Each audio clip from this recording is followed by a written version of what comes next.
Elisabeth Weber, ravi de vous accueillir sur ce plateau pour vous interviewer dans le cadre de FHP Direct. Tout le monde vous connaît, vous êtes présidente de l'AFNEA, c'est-à-dire l'hospitalisation à domicile, et puis vous êtes ancien ministre, et vous êtes bien évidemment une connaisseuse tout à fait avertie du système de soins. Alors il y aurait plein de sujets avec lesquels on pourrait débattre avec vous. Plan de transformation du système de soins, on est quand même étonné par rapport à toutes les réformes qu'il y a eu, toutes les propositions qu'il y a eu, qu'on soit dans une crise aujourd'hui, non seulement au niveau de l'hôpital, que ce soit le président de la République qui se sent obligé d'en parler à la télévision et se dire « je vais annoncer un plan ».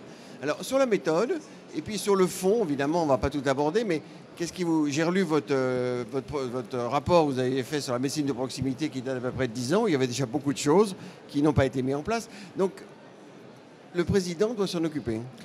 De toute façon, il est légitime que le président s'occupe d'un sujet aussi essentiel aux yeux des Français. Ce que je crois surtout, c'est que on dit qu'aujourd'hui il y a crise parce qu'il y a des remontées d'huile ici ou là dans les hôpitaux, dans les EHPAD, mais on les a connues à d'autres époques. On a eu des mouvements chez les uns ou chez les autres, à certains moments chez les libéraux, chez les hospitaliers, et donc il n'y a rien de nouveau dans ce contexte. Enfin, ça ne s'est pas amélioré.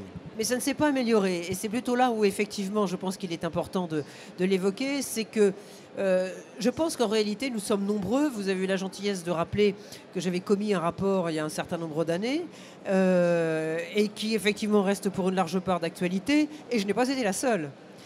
Et je crois qu'aujourd'hui, le temps des rapports, le temps des groupes de travail, le temps des commissions est fini. Et qu'il faut, et que le contexte politique le permet. Nous avons un jeune président de la République, il a été élu l'an passé au nom du changement. Il y a une vraie volonté de faire souffler un vent nouveau. Et je pense qu'un an après son arrivée, il est temps, largement temps, désormais de prendre des décisions. Et je pense qu'après la réflexion, après la concertation, où nous avons été nombreux à nous exprimer, mais à redire ce que nous avions déjà dit aux ministres qui ont précédé, mais il faut qu'il y ait des décisions. Parce que ça bloquait déjà avant, donc il y a quelque chose qui bloque. Aujourd'hui, vous dites que c'est une opportunité parce qu'on a un jeune président, mais ça ne suffit pas. Qu'est-ce qui va débloquer le système? Moi, je pense, si vous voulez, qu'aujourd'hui, les différents acteurs de santé, qu'ils soient hospitaliers, qu'ils soient libéraux, les acteurs du médico-social ou les acteurs du sanitaire, sont plus prêts aujourd'hui à travailler ensemble qu'ils ne l'étaient hier. Je ressens malheureusement, c'est la vertu de l'âge, pour connaître un bon nombre des acteurs depuis longtemps, pour participer au titre de la fédération à nombre de réunions. Je pense la toute dernière qui va sortir un avis au Conseil pour l'avenir de l'assurance maladie. Je ne vois plus les points de clivage qu'il y avait autrefois. Je ne vois plus avec autant d'exacerbation le clivage entre le public et le privé et entre les deux secteurs tels que je les ai évoqués tout à l'heure, sanitaire, médico-social. Il y a une maturité, je crois qu'il y a une maturité, qu'il y a une volonté de travailler ensemble et que précisément, attention à ce qu'il n'y ait pas de découragement qui ne commence à fleurir.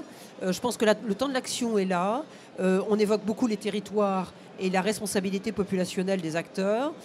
Il y a des besoins qui sont identifiés. Il faut maintenant passer au stade au-dessus. Et les choses, elles ne doivent pas se faire dans un bureau à Paris.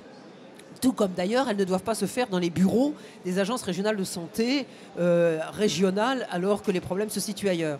Il est vraiment impératif d'avoir un calendrier.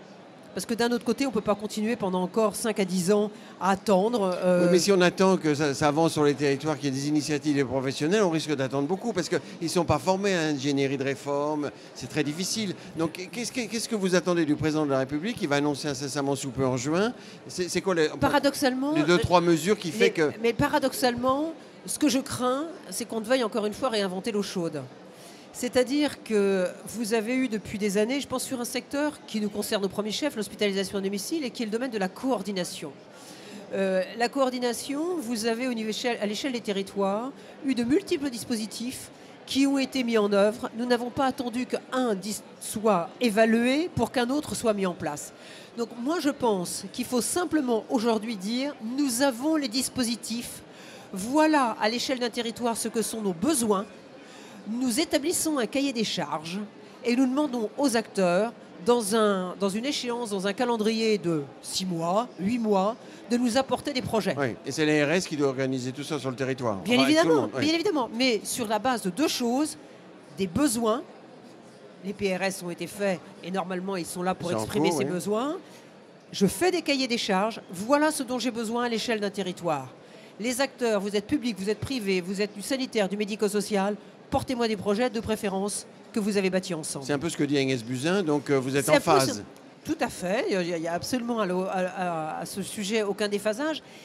La seule petite chose, c'est que je trouve qu'on sacralise beaucoup l'article 51 et que je passe à Des propos de cette innovations organisationnelles, mais c'est un Oui. petit élément de la réforme. C'est effectivement un tout petit élément de la réforme, et d'autant plus quand on rencontre des interlocuteurs et qui vous expliquent toutes les bonnes raisons qui font que les idées que vous avez ne rentrent pas dans l'article 51.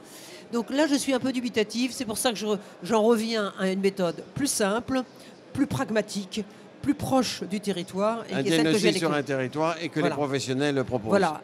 Mais- Cahier des charges. Mais, parce que la puissance publique a effectivement à mettre en œuvre un cahier des charges sur la base de ses besoins. Et les professionnels, effectivement, proposent. Et il y en a qui seront plus rapides que d'autres. Ils seront publics, ils seront privés, ils seront ambulatoires, ils seront hospitaliers, peu importe.